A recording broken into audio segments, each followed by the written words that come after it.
Hello and welcome back. Christine E. Schultz here, aka the Elvish author, and of course, the lovely Isaac. That's this guy right here, if you haven't figured out.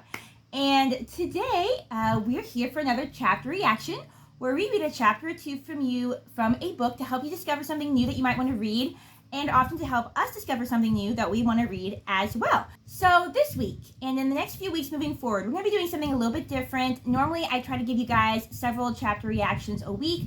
However, with my schedule changing, we're going to be focused on doing one chapter reaction a week and just basically picking a book of the week that we find particularly fascinating that we want to read to you guys, and again, also see if it's something that we are interested in reading more of as well. Just to let you guys know, it's not a bad thing that I'm going to be busier. One thing that's happening is I'm going to be receiving edits from my editor soon for the third book in the Gallian Quartet. It's over a 400-page book, so obviously I'm going to be very busy, hence needing to reduce some of my videos. But that's exciting for you guys as readers because it means that, hey, eventually you'll have another book from me to read as well.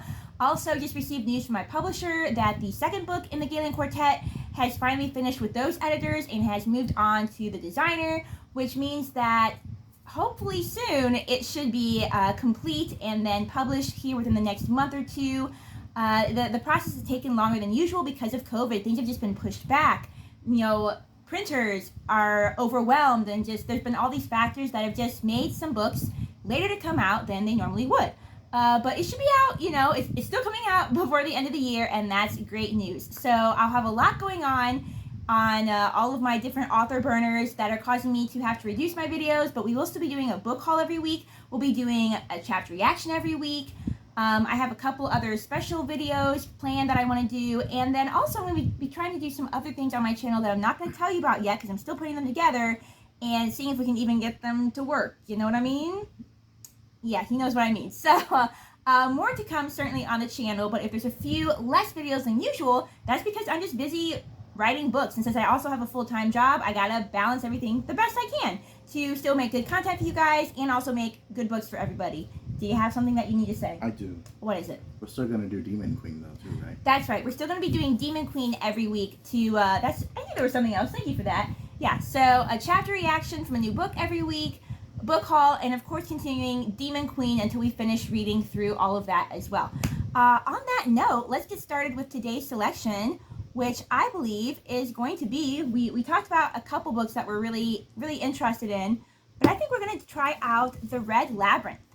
If you saw our latest book haul, we got quite a few interesting books. We also got 6 Crimson Cranes, which might be what we read from next week, to check that out. So it was really between those two. They both sound fascinating, but I think for today we're going to read from The Red Labyrinth and see how we like that. So strap on your elf ears and get ready to listen to The Red Labyrinth by Meredith Tate. As always, we're going to go ahead and start with the blurb, especially if you haven't seen the book haul and you want to get a feel for what the book is about before we delve inside of it. And the blurb says, "To save the hero, she'll have to team up with the villain, but in the labyrinth, nothing is as it seems. The massive labyrinth was built to protect Zadie Calverstein's isolated desert town. Unfortunately, living in the maze's shadow makes her feel anything but safe. Even without its enchanted death traps and illusions, a notorious killer named Dex lurks in its corridors, terrorizing anyone in his path. But when Zadie's best friend vanishes into the labyrinth, and everyone mysteriously forgets he exists, completing the maze becomes her only hope of saving him. In desperation, Zadie bribes the only person who knows the safe path through, Dex, into forming a tenuous alliance. Navigating a deadly garden, a lethal blood-filled hourglass, and other traps, with an untrustworthy murderer for her guide, Zadie's one wrong step from certain death. But with time running out before her friend and secret crush is lost forever, Zadie must reach the exit and find him, if Dex and the labyrinth don't kill her first." Yes, this still sounds very fascinating. When we did our book haul, we had just gone to see Labyrinth in theaters for the 35th anniversary, and so this was very timely. It's still timely, I guess. It was only like a couple weeks ago. And yeah, I like that it's similar in that she is kind of similar to the movie Labyrinth, that she's winding through this labyrinth full of traps to find someone that she loves. The difference being that this is very, very young adult, more mature. You've got some pretty dark things going on here. She has to team up with someone who's supposed to be the enemy, which even that makes me think a little bit of, what's the dwarf's name in Labyrinth? Hoggle. No, they got it wrong. Hoggle, which he wasn't an enemy, but he was supposed to be working for Jareth. So it is kind of those things, one of those things where he becomes on your side in the end. So it kind of makes me think of even that a little bit. But it's like a much more mature, like darker form of Labyrinth. You've got the blood-filled hourglass. I don't know why that fascinates me so much, but it really does. I'm a little morbid. He knows it, so he's used to it by now. But yeah, I'm just really fascinated by all of the potential traps and just the idea of spending a book in a deadly labyrinth. Labyrinth. Yeah, why not? So let's dive into chapter 1 and see what this book is about, see how it starts off, if we like the writing, and if it's definitely something, hopefully it's fascinating on the inside as it seems to be in the blurb. And y'all know that I appreciate a book that has a map included. This particular book has included a map of the area. You've got the labyrinth up here, and then you've got like the area guys kind of surrounding the labyrinth. So that's very nice. Skull and Bones. And it looks like this area is called Trinia. I don't know if that's going to be the village next to her labyrinth, maybe. That there was a town mentioned, correct? Like right next to her. Yeah, because it's like the labyrinth is supposed to protect her isolated desert town. So maybe Trinia is the town that she lives in, because you've got some little houses right here. But let's find out. Part 1 is even called Trinia. And I'm all like in favor of a part 1, part 2 book for whatever reason. I just really enjoy it. So just like you enjoy your prologues. Yeah, this one doesn't have one. I'm sad. I'm not sad. All right, and we're going to go ahead and start with chapter 1. I shouldn't have to be here. All week, I told Ma the same thing. I'd rather stick my face into a fire pit than go to the Water Day Festival.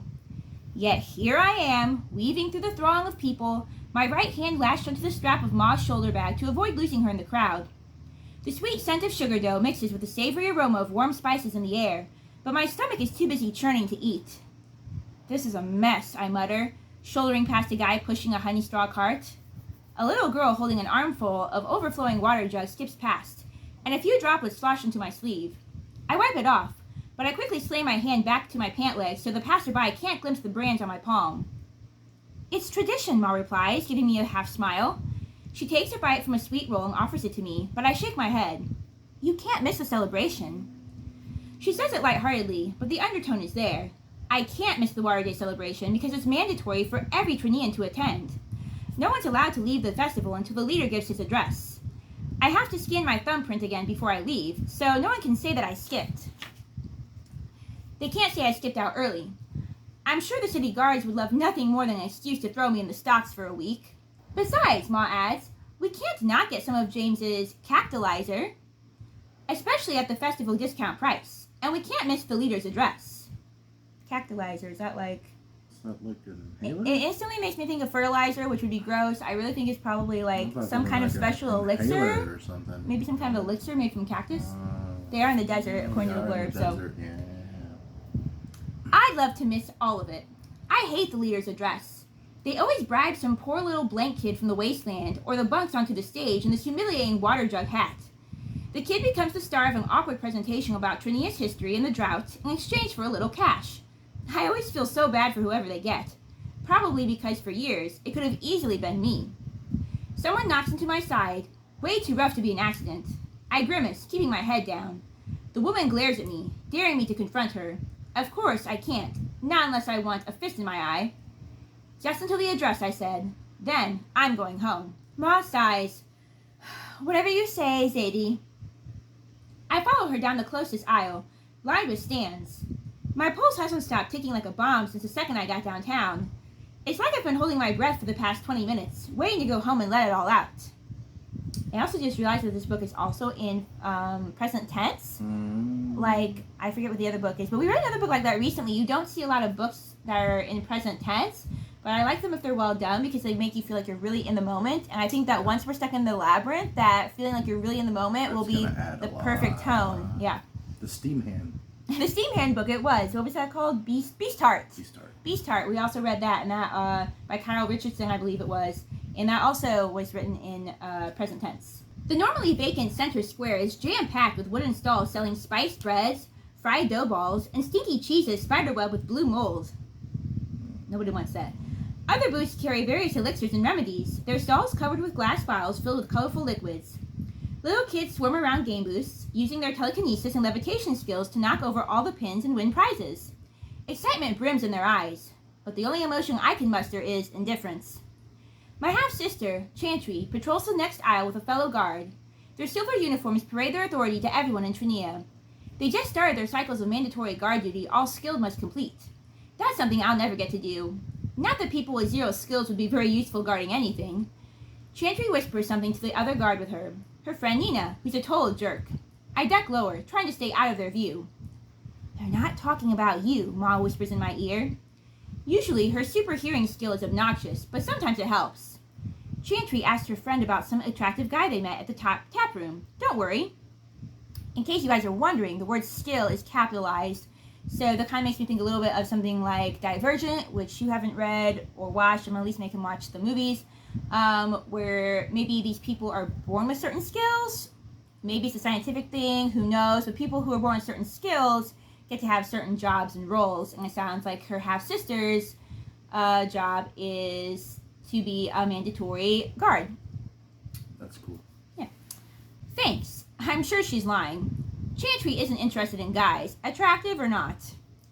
I scan the crowd, searching for Landon. He's got to be here somewhere. He wouldn't leave me alone for this. Plus, I doubt his admirers would let him miss this festival even if he legally could. I shoot him a message from my comm. Just got to the festival. You here? I rotate the device in my hands, my heart fluttering like hummingbird wings. But the screen stays black and quiet.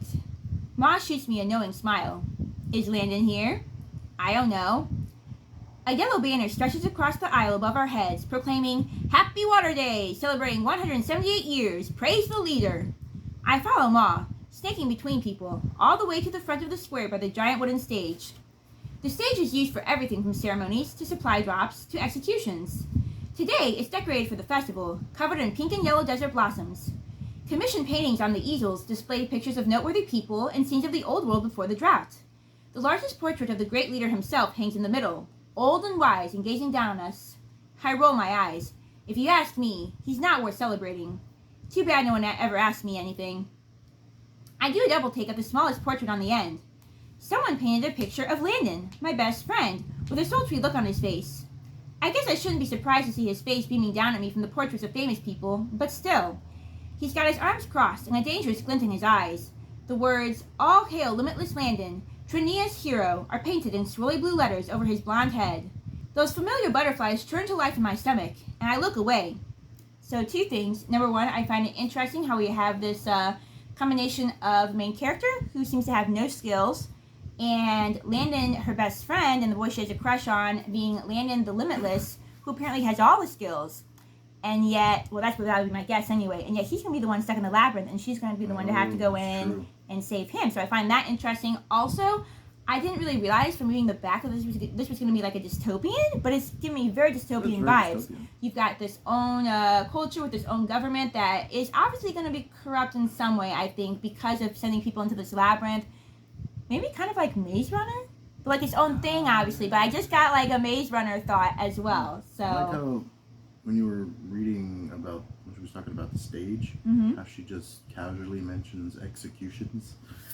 Yeah, like maybe it's just a part of life. Yeah, like the Handmaid's Tale, where they just be killing people for all kinds of stupid stuff. So yeah, that's a good point. Yeah. All right. Ma stops at a jewelry booth sporting dozens of shiny beads. What do you think of these crystals? Ma cradles a string of shimmery blue gems in her hand. The shopkeeper beams. Oh, those are one of a kind, from a supply drop last year. The leader provides, Ma says proudly. The leader provides, the man echoes. I sigh, fiddling with my communicator. We can't afford real crystals, so I don't know why Ma's even looking. A couple little skilled kids tiptoe past me, heading toward the stage, and the labyrinth behind it. My skin prickles, and I can't look away. The rough red clay walls tower high over everyone's heads. Dare you to run up to the entrance, the boy says. He's got dark brown skin, curly hair, and a gold pendant on his chest worth several times what Ma makes in a year. No way! The girl shudders, making the blonde pigtails framing her pale face quiver. I dare you to get really close and say his name. The boy puffs out his chest, but fear glimmers in his eyes. I'll totally do it. You totally won't. It's a common dare. to stand against the labyrinth wall and say Dex's name aloud. They say it summons him, and he'll grab the speaker immediately and drag him inside. I don't know if anyone's been brave enough to try it and find out. The kids crouch by the corner of the stage and peek out. I roll my eyes. They think they're being sneaky, but it's so obvious that they're trying to catch a glimpse inside the labyrinth. The foggy maze entrance behind the stage always draws at least a couple troublemakers who don't take the warning seriously. Our immortal leader built this labyrinth centuries ago to protect his palace at the other end of the maze. Legend has it that he wanted to ensure only those who truly deserved his consult, who were brave enough to weather the labyrinth's dangers, could complete the maze and reach him. It's the only way to see him face to face. He usually communicates with us through a giant screen, but no one has ever completed it, or even survived more than a couple minutes inside, so I'd say it's impossible, especially when Dex lurks in its corridors. Does that make the leader sound kind of conceited? Like, you gotta brave this deadly maze to even come talk to me face to face? I don't like the sound of this dude. Yeah, not sure about him either. I bite my lip.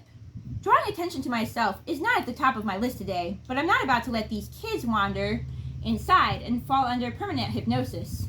Time for a little intervention before they get any closer. I take a deep breath and tiptoe toward the kids. Psst, hey! They both jump, but turn their attention toward me. They're only about 9 years old, but they're still skilled, so I keep my branded palms out of sight. She must have a brand that says that she's not skilled. Yeah, because that like one woman bumped into her like she was better than her or whatever. So I'm thinking that maybe if you don't have skills, you're looked down upon in this culture. So yeah, Makes sense. Typical dystopian crap. So you've heard that Dex eats children so he can absorb their skills, right? I say, biting back a smile. Nuh-uh, the boy snipes back. The girl stares. It's true. Actually, no one knows what's true about Dex, but I've heard these stories enough times that they're basically fact around here. My pa says Dex was born in the maze, the little girl says, her eyes wide, and absorbed some of its magic.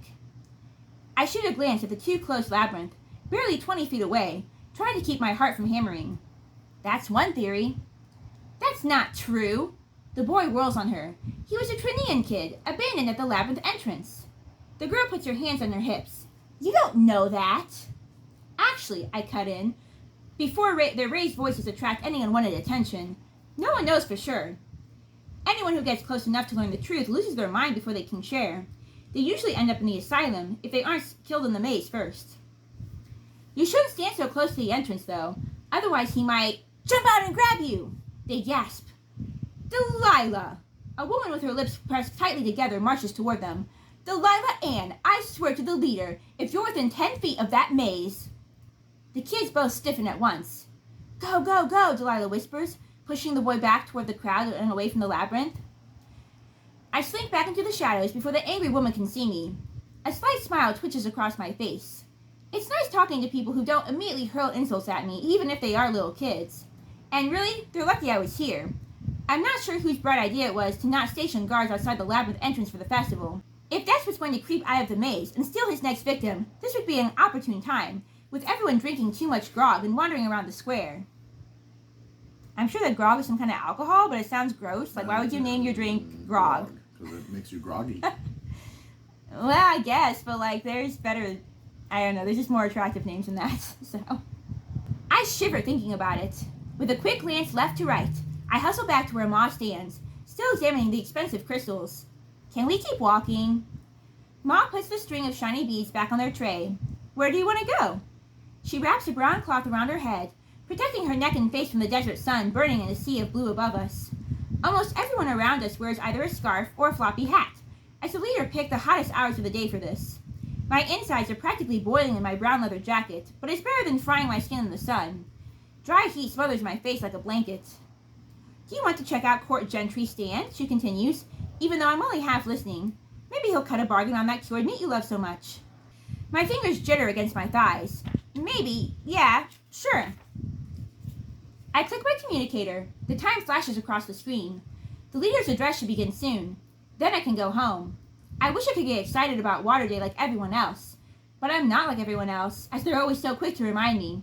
The burns on my palms make that super clear. In a few years, those two kids entranced by my stories probably won't even give me the time of day. More and more people flood into the small space, elbowing through each other to gawk at the various stands. Stagnant heat floats between the tightly packed bodies, tainting the sweet aroma of bread with the stench of body odor. I squirm, keeping my arms tight at my sides. They should let Blanks into town for this, a passing guy says to his friend. My ears perk. Blanks are so rarely allowed in Trinia, they'd never guess one is standing right next to them. I'm here legally, but they won't care. As far as they know, I'm a blank, and blanks don't deserve to live within the city walls. I don't dare move a muscle. Why's that? Asks his friend. He flicks a napkin to the ground. To clean up the mess afterward, not like anyone else is lining up to do it. I press my palms harder against my legs. I wish I was allowed to wear my gloves. The two guys break into laughter and shoulder through the crowd. I hate this. I think I'm going to go catch my breath for a moment, I say. Ma's brow creases. Are you all right? No. Yeah, I say, I'll be by my bike. Before she can respond, I'm flying away from Center Square, back to the edges where the crowd thins. I reach the outskirts of the festival, all the way back by the apothecary. The orange clay building boasts a sign in the window. Shop closed for Waterday Festival. Visit our booth instead. My silver air bike is parked in the rack by the door. I'm tempted to hop on it and speed away. I check my comm. 32 minutes remaining, and no response from Landon. I tiptoe behind the building, out of sight from the festival. The moment I'm away from the crowd, I relax. It's only for a minute. I just need to catch my breath. Then I'll go back to the party and wait for the leader's address. I scrub a hand down my face and lean against the side of the building. Decking out of the festival early? The familiar voice sends a gust of frost through my veins. Nina, the guard walking with Chantry earlier, saunters out from behind the next building in her silver uniform. My sister follows, a notepad clenched menacingly in her grip. Chantry's blonde hair is twisted into a tight knot on the top of her head. While Nina's uniform is bare, my sister's uniform collar parades a gold guard captain pin. Of course the leader appointed her the captain. He probably did it just to mess with me. My heart pounds faster. I was just checking on my bike. I keep my head down. I swear. That's interesting. Poison taints Nina's words, because it looks like you were skipping out before the leader's address. Nina is a 2. She can change her appearance at will and also use telekinesis. They are pretty useless skills, but jealousy still revs to life inside me anyway, because I wish I had telekinesis, or the ability to morph, or something. Chantry raises her brows and jots something in her notepad. Nina continues, and unless I am mistaken, which I'm not, that's illegal. Show me your ID. I fight the urge to roll my eyes. She knows exactly who I am. She's just doing this to humiliate me. I fish around in my pocket and pull out my Trinian identification. There's an incriminating black mark across the top, signifying that I'm a blank who bought a pass to live here. She snatches it from my hand. Her eyes narrow as she reads, as if she's seeing my name for the first time. I glance at my sister, hoping she'll stop Nina's wrath, but she stays focused on her clipboard, nothing but indifference in her eyes. The perfect guards captain. I really didn't mean to leave early. I face my sister, desperation dripping from my words. Please, Chantry. Nina's color-changing eyes blaze red, bright and dangerous against her pale skin. She's the guard captain. You will address her as guard or sir. She thrusts the card back into my waiting hands. Or you will suffer the consequences, blank trash. Hey! Chantry whirls on Nina, emotion suddenly burning in her gaze. Cut that name-calling shit. She broke a rule. She'll deal with the consequences. That's it. I stiffen, darting my eyes to the ground. Nina's face flushes. She bows her head. Sorry, Captain. Chantry nods, her face fading back into indifference. Hells. Now Nina will be pissed at me for getting her in trouble, and I'll get it worse. I swallow hard, tapping my right fist to my left shoulder, the sign of respect.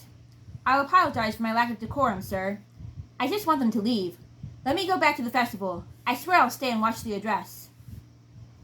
Chantry shoves her pen back into her pocket. Wrap this up, Nina. I'm going to go see why the address is 4 minutes late.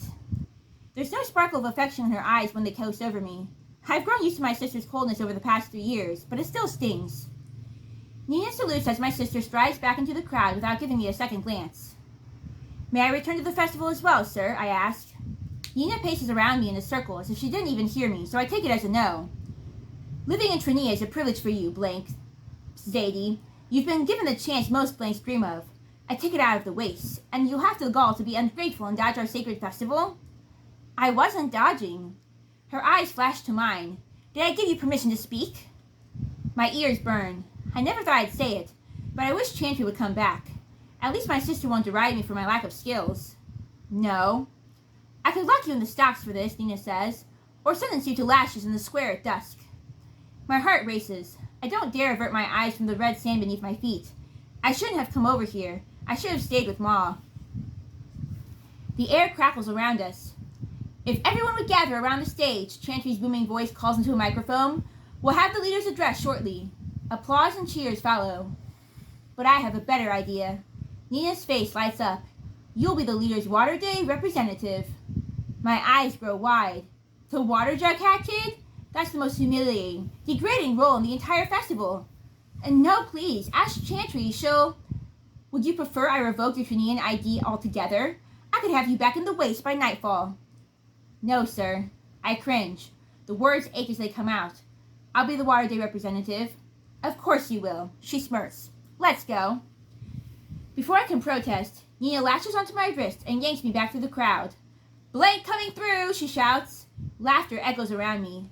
I stumble over some guy's foot I'm certain he stuck out just to trip me. Water Day rep, move aside. I've got a blank volunteer for the water jug. My face burns hotter than the desert sun overhead, my hand growing clammy in Nina's grip. Gulping down the fear swirling inside me, I let her tug me through the masses of people who scowl and hurl insults as I pass. A couple of kids snicker. My breath comes short and quick.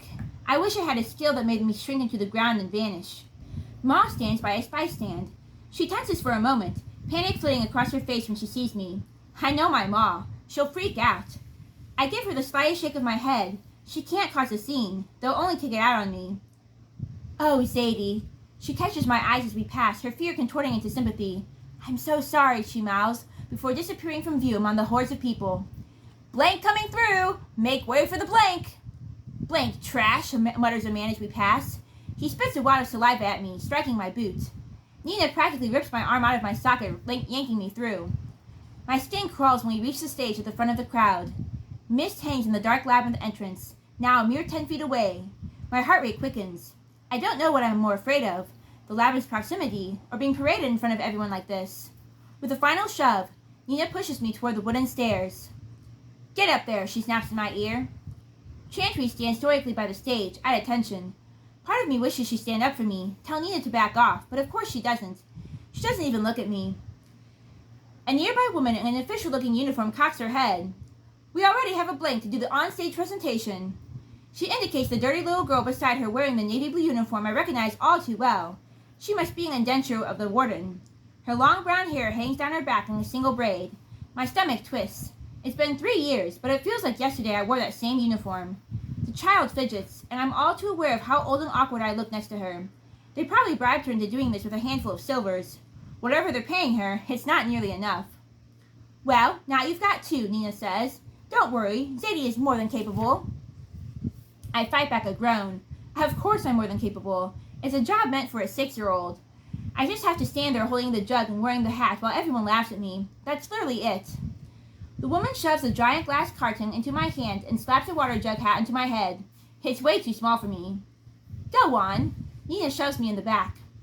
Slogging through invisible molasses, I force myself up the stairs to boos, jeers, and roaring laughter from below. Thousands of eyes follow me, their attention searing into my skin like daggers. My boots press a path through the flowers scattered across the wood. Landon's portrait greets me on stage, and I pretty much want to curl up and die. I scan the people in the crowd, but there's no sign of Landon's messy blonde hair anywhere. I hope he's back by the sands or something. I don't want him to see me like this. The little girl volunteer plods after me in a matching hat, clearly just as thrilled as I am about this. At least her hat fits better than mine. Crackling fills the air. I have to crane my neck to see the screen directly over my head. Where the great leader's portrait hung over the stage, a projection of his face now levitates instead, watching from the stone palace. In the distance, I can barely make out the black spires poking out over the red labyrinth walls. It's weird to think that he lives there. He's so close to us, but still so far away. Funny how he built a whole labyrinth to isolate and protect himself from the people. Right now, I wish I could do the same. Every member of the crowd thumps their right fist to their left shoulder in unison. I weakly mimic the gesture, my hands slick with sweat. My pulse pounds in my ears, drowning out the noise. The leader on the screen smiles. Gray hair puffs out on the sides of his wrinkly face. Welcome, children of Trinia, to our 178th birth celebration of water. It's been 178 years since the great drought that ended life as we know it outside Trinia, and yet, here you stand, my people. Everyone listens, enraptured by the leader's words. Not a single whisper floats to the crowd. The Trinians, the gifted, the skilled, would not succumb to the plagues that took so many others. You are the survivors of the brave new world. Chantry yawns at the foot of the stage stairs. She absent-mindedly flicks her finger, making a pebble float a few inches off the stage and fall back down. The stage feels about 100 degrees hotter than the festival below. Sweat pours down my face, an oven beneath the hat propped on my head. Thousands of Trineans stare up at me from the crowd, munching on snacks and giggling and being grateful they're not me. I close my eyes, focusing on breathing in and out. It'll all be over soon. Now, as is tradition to honor our proud history, the leader says, let us begin our presentation. The woman in the suit takes the microphone. On the final day of the draft, our great leader came to us and provided... The little girl and I raise our water jugs over our heads and wait. Giggles ripple through the crowds. I scan faces, seeking someone to focus on. Something. Anything. Unfortunately, the first person I see is the last person I want to.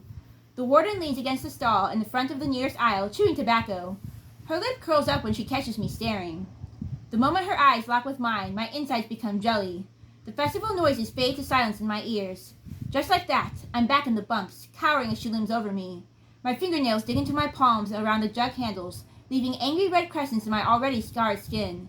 I have to remind myself where I am. I'm not there. I don't work for her anymore. And the water was released from the air. The woman's voice tears my attention, and at her cue, I quickly spin in a circle on the stage. A thin pipe stretches out from the leader's screen and releases a steady flow of water, which I rush to capture in my jug. The light spray splashes against my hands as the water cascades into my container. Laughter fills my ears. I squeeze my eyes shut. I'm not here. This isn't happening. In a few minutes, I can go home. I can go...